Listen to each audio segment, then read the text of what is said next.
21 days എന്നൊക്കെ പറയുമ്പോൾ 85, 90, 1 lakh above വരുന്ന രണ്ടാളും ഒരേ മാച്ചിങ് ഡ്രസ്സൊക്കെ ഇട്ട് ഇറങ്ങിയതാണ്. എന്നിട്ടൊരു സോറി പറയാ, ഒന്ന് ടിഷ്യൂ പോലും എടുത്തു തന്നില്ല കേട്ടോ. നമുക്ക് ഗോപ്രോ തന്നതിന്റെ ഉടമാണിത് കേട്ടോ. ട്രീറ്റ്മെന്റ് റൂം കാണാൻ പോയിട്ടുണ്ട്. Hi welcome to our new vlog. അപ്പൊ നമുക്ക് ഇന്ന് ഹോസ്പിറ്റലിൽ പോകാനുണ്ടായിരുന്നു രാവിലെ തന്നെ. അപ്പൊ അതിന് വേണ്ടി ഇറങ്ങിയതാട്ടോ. ആ വഴി നമുക്ക് വേറൊരു സ്ഥലത്ത് കൂടെ പോകാനുണ്ട്. അതെ, ഇന്ന് ആഷിഖാന്റെ ബർത്ത്ഡേ ആണ്. യെസ്, ഞാൻ തന്നെ മറന്നു പോയി. ഞാന് എന്താ തരാന്ന് വെച്ചപ്പോ എന്നോട് ഷർട്ട് അതെനിക്ക് മനസ്സിലായില്ല. അതല്ല, എന്തെങ്കിലും ഗിഫ്റ്റ് ഉണ്ടെങ്കിൽ ഷർട്ടാ വാങ്ങിച്ചോ. ചെരുപ്പോ എനിക്ക് മനസ്സിലാകുന്നില്ല എന്താ കേടുന്ന് വന്നത്. ഞാൻ പറഞ്ഞൊന്നുമില്ല. അപ്പൊ എന്നെ പറയാ ഗസ് ചെയ്യുന്നത്. ഞാൻ ഗസ് ചെയ്യാനൊന്നുമില്ല എന്ന് പറഞ്ഞപ്പോ പിന്നെ ഗസ്. അല്ലെങ്കിൽ ആദ്യം ഞാൻ പറഞ്ഞിക്കണ് ഞാൻ ഇപ്രാവശ്യം ഒന്നും വാങ്ങിച്ചിട്ടില്ല കേട്ടോ. ആ ഷൂ കഴിഞ്ഞ പ്രാവശ്യം ഒരു ഷൂ വാങ്ങിച്ചു കൊടുത്തില്ല. ആ ഷൂലോടെ എല്ലാം കഴിഞ്ഞെന്ന് പറഞ്ഞതാ. ഞാൻ ഗസ് ചെയ്യുന്നപ്പോ എന്നോട് പറയാ ഷർട്ടും ചെരുപ്പൂന്ന്. സാധാരണ ഒന്നെങ്കിൽ ഷർട്ട് അല്ലെങ്കിൽ ഷൂ, ഈ രണ്ടാ എനിക്ക് വാങ്ങിച്ചുതരാം. അപ്പൊ ഞാൻ പറഞ്ഞു ഗസ് ചെയ്യാൻ പറഞ്ഞപ്പോ ഞാൻ പറഞ്ഞു ഷർട്ട് അല്ലെങ്കിൽ ഷൂ. ചെരുപ്പൊക്കെ എവിടെ വന്നാ നിങ്ങക്ക് പോലും അറിയൂല. കൺസൾട്ടേഷൻ നല്ല വെയിറ്റിംഗ് ആയിരുന്നു. ഡോക്ടർ വരാൻ കുറച്ചൊന്ന് വൈകി. അതുകൊണ്ട് തന്നെ നല്ല വിശപ്പായിരുന്നു. കാണിച്ച് നേരെ നമ്മൾ ക്യാൻറ്റീനിലേക്കാണ് പോയത്. സത്യം പറഞ്ഞാൽ നമുക്കിന്ന് ക്യാൻറ്റീനിൽ ഉണ്ടായിരുന്ന ഒരു എക്സ്പീരിയൻസ് എന്ന് പറഞ്ഞാൽ ഭയങ്കര ബാഡായിരുന്നു. നമുക്ക് ചോറ് തരാൻ ലേറ്റായി. അതുമല്ല, തന്ന ചോറിലാണെങ്കിൽ ഒരു ഐറ്റംസ് ഇല്ലായിരുന്നു. പിന്നെ ആഷിക 3-4 പ്രാവശ്യം അവിടെ പോയി ചോദിച്ചതിന് ശേഷമാണ് കൊണ്ടു തന്നത്. അത് എനിക്ക് മാത്രമേ ഉള്ളൂ, ഓർക്ക് രണ്ടാക്കും ഒന്നുമില്ല. അതൊക്കെ പോട്ടെ, ഇതിനൊക്കെ പുറമെ അവിടെ സെർവ് ചെയ്യുന്ന ആൾക്കാർ ഉമ്മൻ്റെ മേലിൽ കറി കൊണ്ടുപോയി ചിന്തി. എന്നിട്ടൊരു സോറി പറയുക, അവരുടെ ഭാഗത്തുനിന്ന് എന്തെങ്കിലും ഒന്ന് ടിഷ്യൂ പോലും എടുത്തു തന്നില്ല കേട്ടോ. ഈ ഒരു ടെൻഷനിൽ നമുക്ക് വിഷ്വൽസും കാര്യങ്ങളൊന്നും എടുക്കാൻ പറ്റിയിട്ടില്ല. ഇതുപോലൊരു എക്സ്പീരിയൻസ് നമുക്ക് വേറെ എവിടെ നിന്നും കിട്ടിയിട്ടില്ല.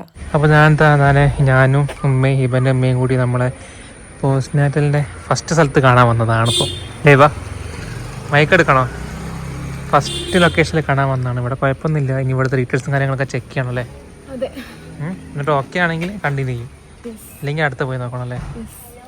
ഞാനും ആഷിക്കയും പെട്ടെന്ന് റൂംസ് എല്ലാം കണ്ടിറങ്ങി കിട്ടോ. പക്ഷെ നമ്മുടെ കൂടെ വന്നിട്ടുള്ള 2 ആൾക്കാർ ഫുൾ അന്വേഷിച്ച് എല്ലാ ഡീറ്റെയിൽസ് എടുത്തതിന് ശേഷമാണ് അവിടെ നിന്ന് ഇറങ്ങി. ഇത് താഴെയുള്ള 1 റൂമുള്ള ഒരു അപ്പാർട്ട്മെൻ്റാണ് നമ്മൾ കണ്ടത്. നമ്മൾ ആക്ച്വലി നോക്കുന്നത് 2 റൂംസ് ഉള്ളതായിരുന്നു.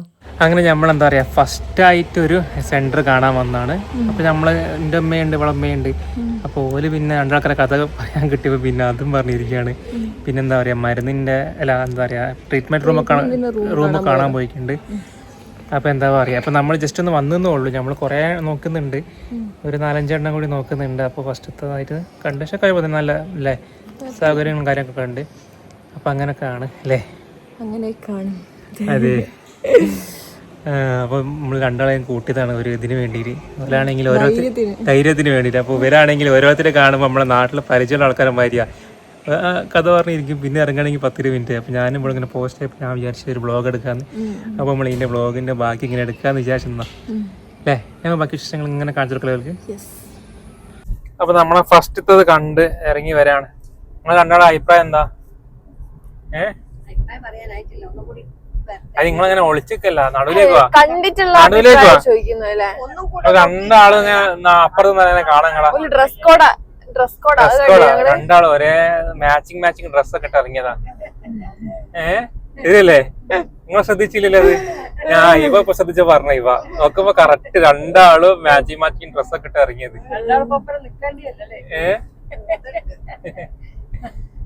അപ്പൊ അങ്ങനൊക്കെയാണ് കഥകൾ. എന്താ പറയാ, നമ്മള് ഫസ്റ്റ് നോക്കി അതുണ്ട്. അപ്പൊ ഇനി അടുത്ത് നോക്കണം 2-3 സ്ഥലങ്ങളിലേ. ഇപ്പൊ അതാണ് പ്ലാനിങ്. ബാക്കി അപ്ഡേറ്റ് ചെയ്യാം അല്ലേ? ഫസ്റ്റ് ഒരു പോസ്റ്റ്നാറ്റിൽ കയറി. അപ്പോൾ അത്യാവശ്യം റൂമും കാര്യങ്ങളൊക്കെ നല്ല അടിപൊളിയായിരുന്നു. പിന്നെ നമ്മൾ നോക്കുന്നത് എന്താ പറയാ, സിംഗിൾ അല്ല, ഡബിൾ ബെഡ് ആണ്. 2 റൂം ഉള്ളതാ. ആഷിക്കാക്ക് സെപ്പറേറ്റ് റൂം തന്നെ വേണം പോലും. അതുകൊണ്ടല്ല, അവളെ പാരൻസ് ആരെങ്കിലും ഉണ്ടാവും. അപ്പോൾ ഓരോ റൂമാകുമ്പോൾ നിൽക്കുന്നൊക്കെ ബുദ്ധിമുട്ടായിരിക്കും. അപ്പോൾ ഓൾമോസ്റ്റ് എല്ലായിടത്തും പറഞ്ഞത് 15 ഡേയ്സും അല്ല 14 ഡേയ്സും 7 ഡേയ്സും പിന്നെ 21 ഡേയ്സ് 40 ഡേയ്സ് ആണ് ഉള്ളത്. പിന്നെ 14 ഡേയ്സും 14, 21, 40 അങ്ങനെയാണ് പാക്കേജ് വരുന്നത്. അപ്പോൾ അതിൻ്റെ നമ്മളിപ്പോൾ 21 ഡേയ്സ് ആണ് നോക്കുന്നത് അല്ലേ?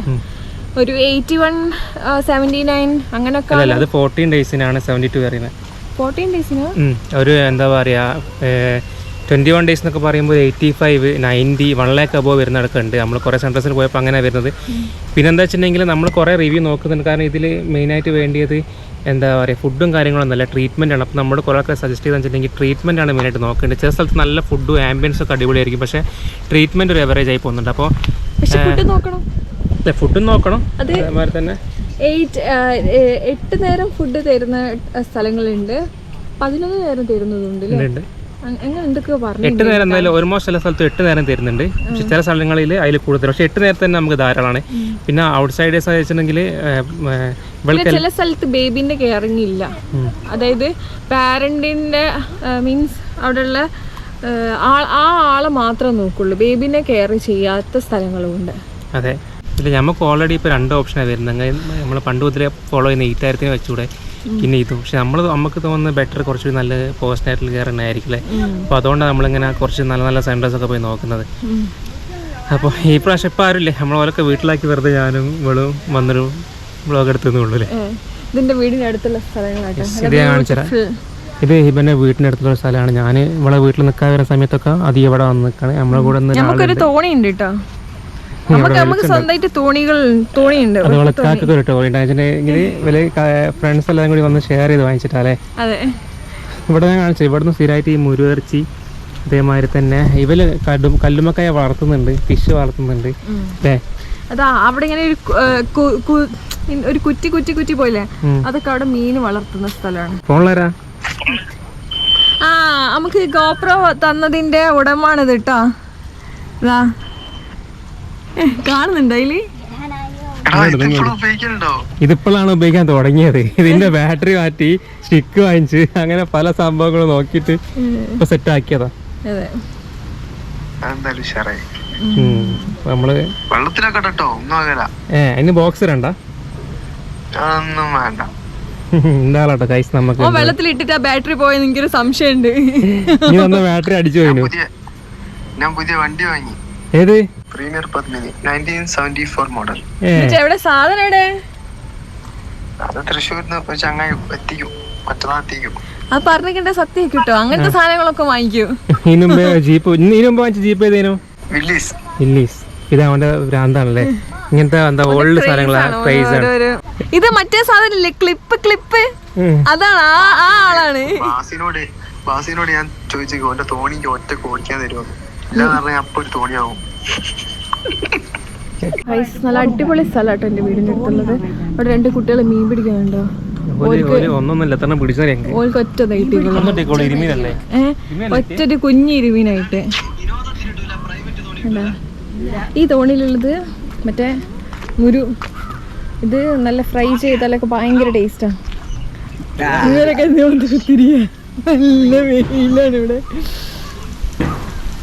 അപ്പോൾ അത്രേ ഉള്ളൂ. കൂടുതൽ വിശേഷങ്ങളായി നമുക്ക് അടുത്തൊരു വീഡിയോയിൽ കാണാം. ബൈ.